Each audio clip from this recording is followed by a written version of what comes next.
Bonjour à vous, j'espère que vous allez bien. Je profite de cette petite balade, donc là où je suis dans les Hautes-Pyrénées, pour vous faire un petit historique du yoga.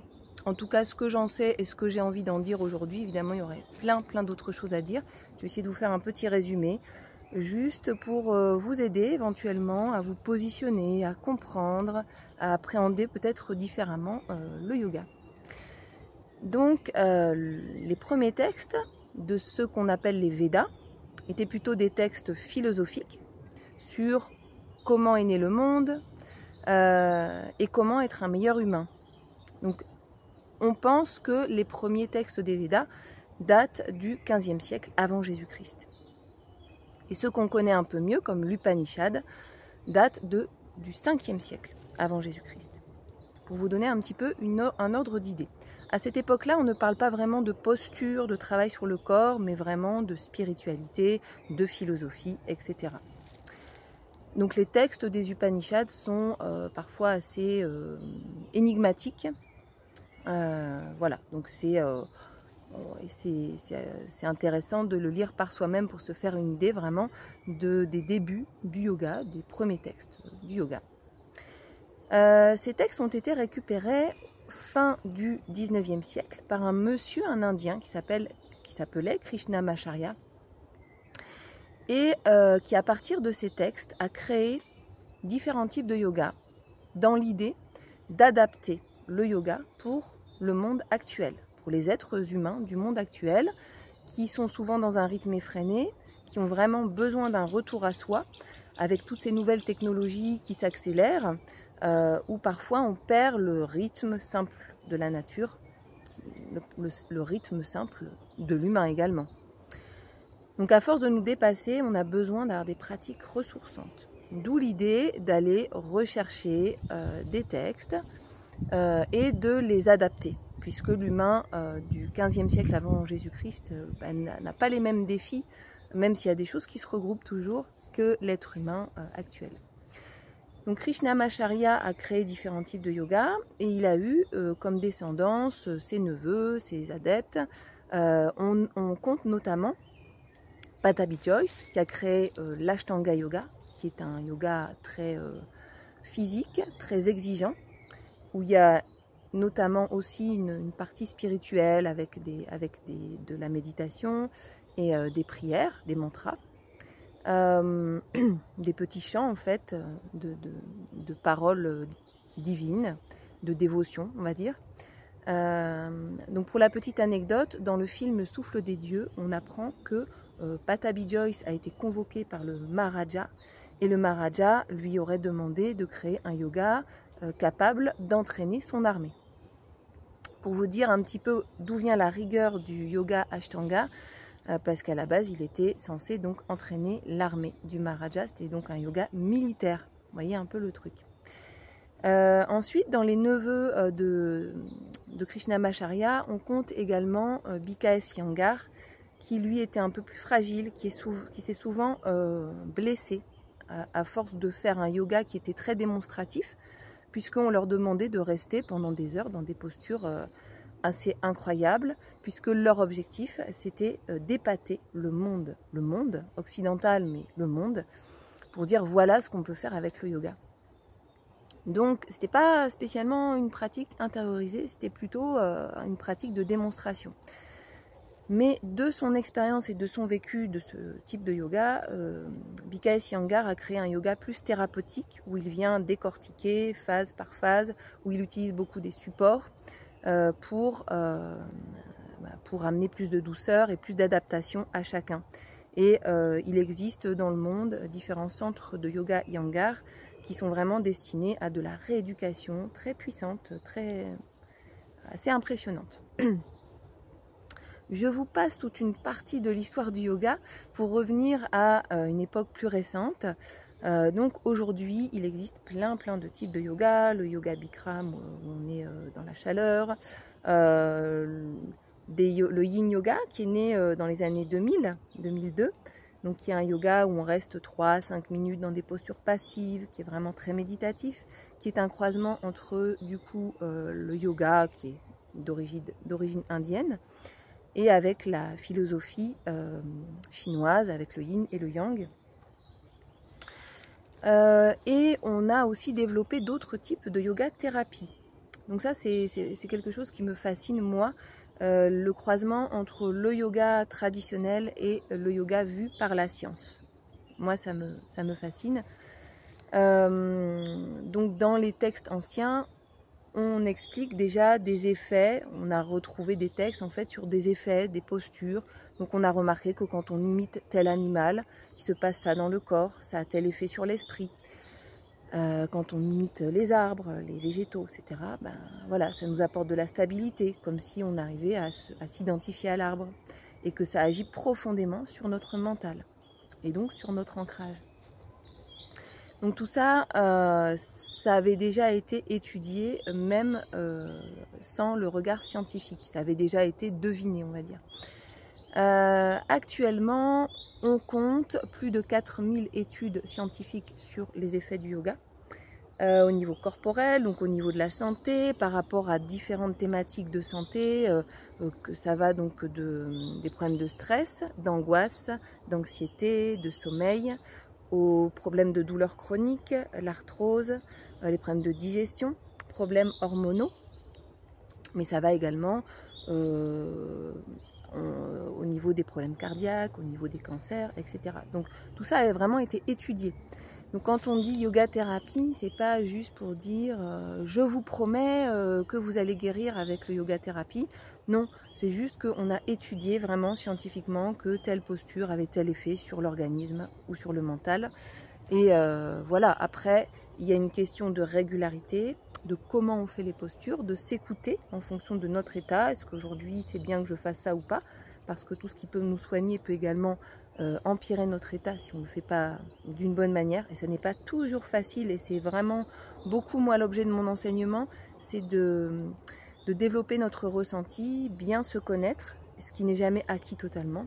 Mais en tout cas, on cherche à le développer de mieux en mieux au fur et à mesure des séances pour pouvoir juger, tiens, bah là, aujourd'hui, je sens que ça, je ne vais pas le faire parce que ça ne va pas me faire du bien. Et d'autant plus quand on connaît les effets de la plupart des postures, on sait que tiens, quand je suis dans tel état, je n'ai pas intérêt à faire telle posture. Donc pour moi, c'est vraiment très riche de connaître tout ça, même si on ne connaît pas tout, hein, et on ne connaîtra jamais tout. Et moi, je ne connais pas tout. Mais ça m'intéresse puisque moi, ayant des problèmes de thyroïde, le fait de savoir que telle posture, elle va plutôt activer ma thyroïde, ma production hormonale thyroïdienne, telle posture, elle va plutôt apaiser mon système nerveux, ça m'aide à savoir que à telle période de ma vie, si j'en suis à tel point avec ma thyroïde, j'ai pas intérêt à faire telle posture, ou alors j'ai plutôt intérêt à aller vers tel type de pratique. Donc notamment, moi qui ai tendance à être en hyperthyroïdie, je vais beaucoup quand je suis en excès de yang, en excès d'énergie feu, on va dire. Je vais plutôt vers des pratiques yin, où je vais rester longtemps, dans des postures passives, travailler ma respiration, mes visualisations. Ça me convient dans ces phases-là. Donc, dans les années 70, moitié des années 70, une dame qui s'appelle Christine Campagnac-Moret s'est retrouvée en Inde et a commencé à étudier, à participer à une expérience de yoga thérapeutique dans un institut de yoga qui travaillait en collaboration avec un hôpital, donc avec tout un tas de médecins qui prescrivaient des ordonnances, des prises de sang, des tests, pour voir au fur et à mesure de la pratique quels avaient été les effets de ces pratiques. Donc de prescription de yogi, eh bien, on avait des vérifications de la part des médecins et également de la part des kinés de dire bah, ça pas maintenant, ça n'est pas possible pour cette personne de pratiquer ça, ça va lui être néfaste. Donc cette collaboration entre les yogis et les médecins donc, a permis à Christine Campagnac-Moret d'écrire un livre sur ce yoga thérapie et donc sur cette expérience. Et donc les termes qu'elle emploie sont extrêmement précis, médicaux. J'ai mis beaucoup de temps, alors je n'ai pas encore tout étudié et tout compris, mais j'ai mis beaucoup de temps. Moi, ma porte d'entrée, évidemment, ça a été la série pour l'hyperthyroïdie. J'ai même mis du temps à comprendre qu'en fait, c'était pas le mot hyperthyroïdie, mais que ça voulait dire la même chose. Vraiment, ce livre, il est très pointu. Et moi, je me base beaucoup là-dessus, pas que, mais beaucoup sur ce livre pour les effets thérapeutiques du yoga. Donc, cette dame, elle a été, son maître en fait, s'appelait donc le Swami Anandanand. Et c'est avec lui qu'elle a donc co-organisé cette expérience qui est assez incroyable puisque toutes les thématiques de ce livre sont hyper pointues. Donc comme je vous disais, c'est vraiment, ça va du stress, insomnie, et c'est déjà beaucoup hein, si on arrive à gérer notre stress et nos insomnies. Mais dans la vie, ça paraît assez banal, même si ça peut prendre beaucoup de place et ça peut devenir grave, mais voilà, digestion, et on va jusqu'aux problèmes cardiaques, l'arthrose, etc., etc. Alors maintenant, je vais vous parler de moi, ma place, comment je me positionne, en tout cas actuellement, et qu'est-ce que je conscientise de tout ça dans ma pratique du yoga. Je vois autour de moi voilà, des gens qui pratiquent le yoga pour différentes raisons.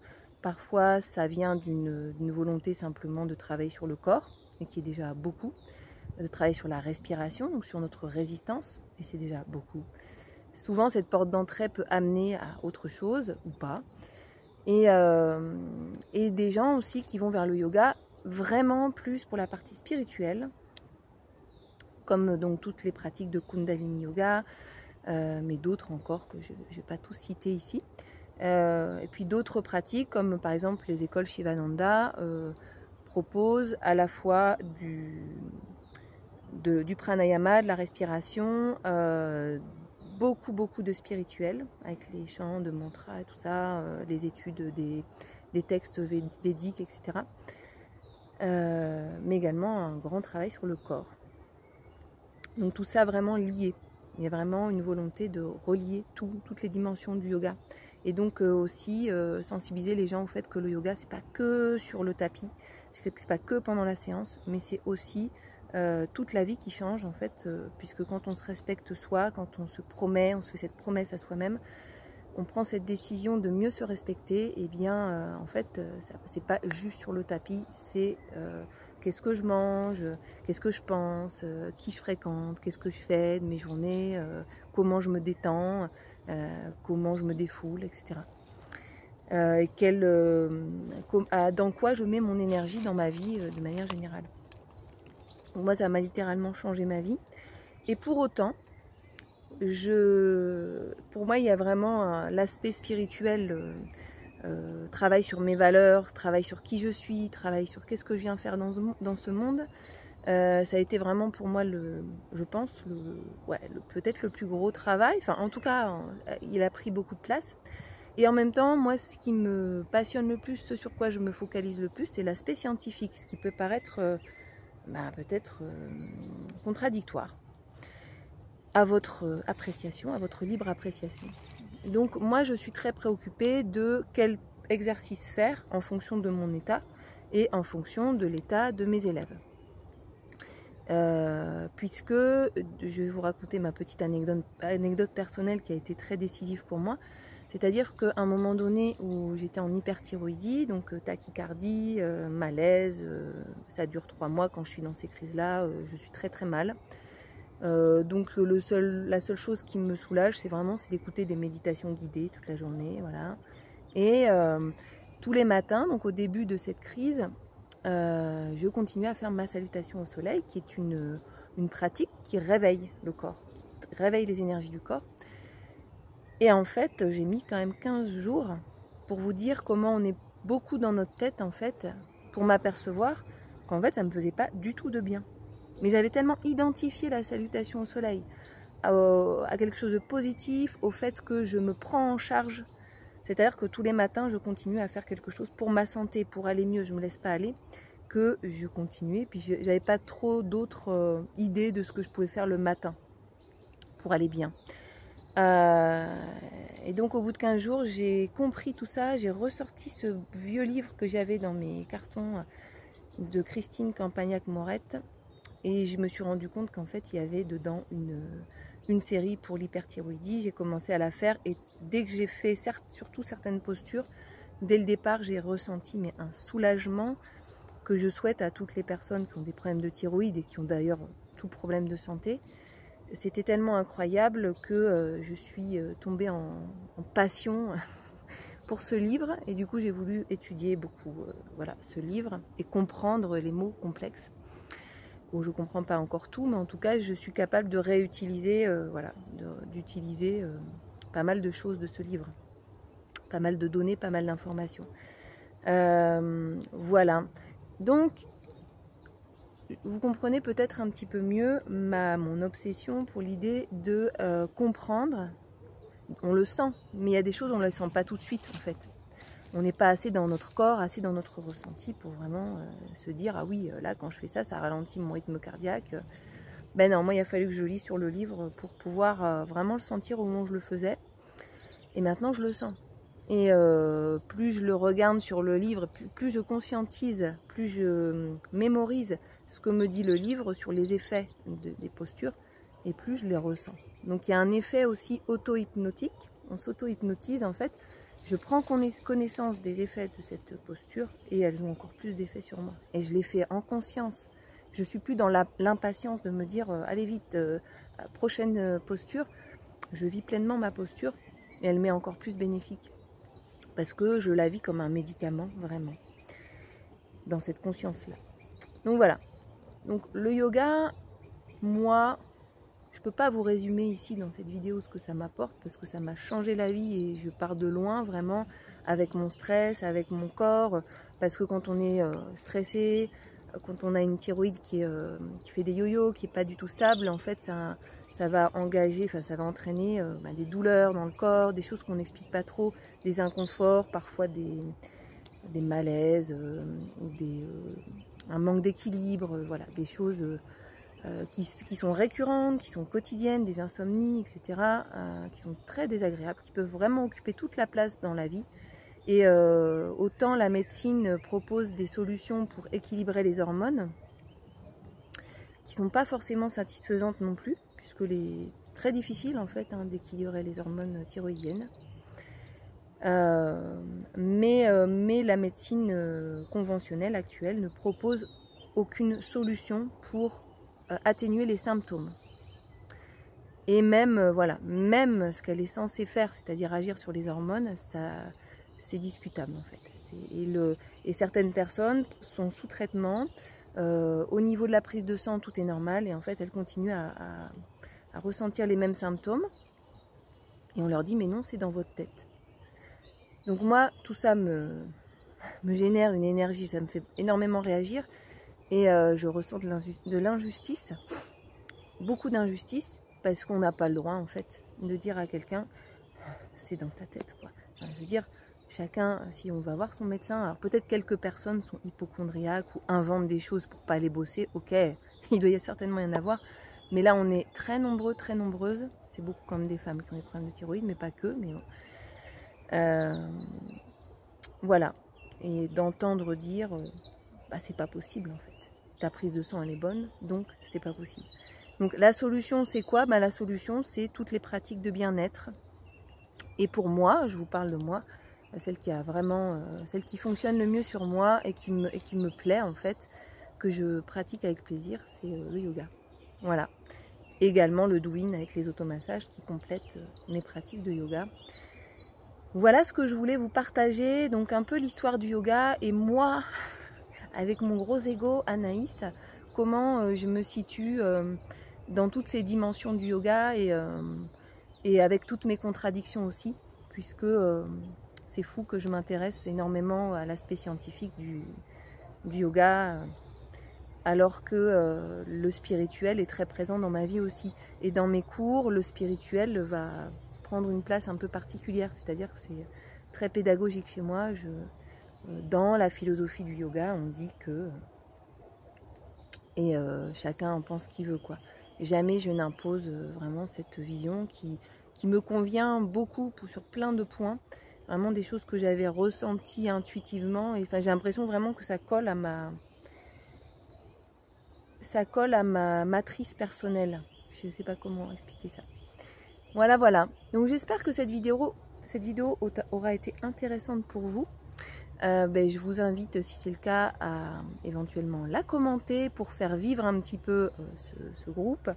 La partager à des personnes à qui ça peut intéresser. N'hésitez pas à me faire des retours en retour de ce petit don informatif que je vous fais. Je vous remercie beaucoup pour votre attention et prenez bien soin de vous. Au revoir.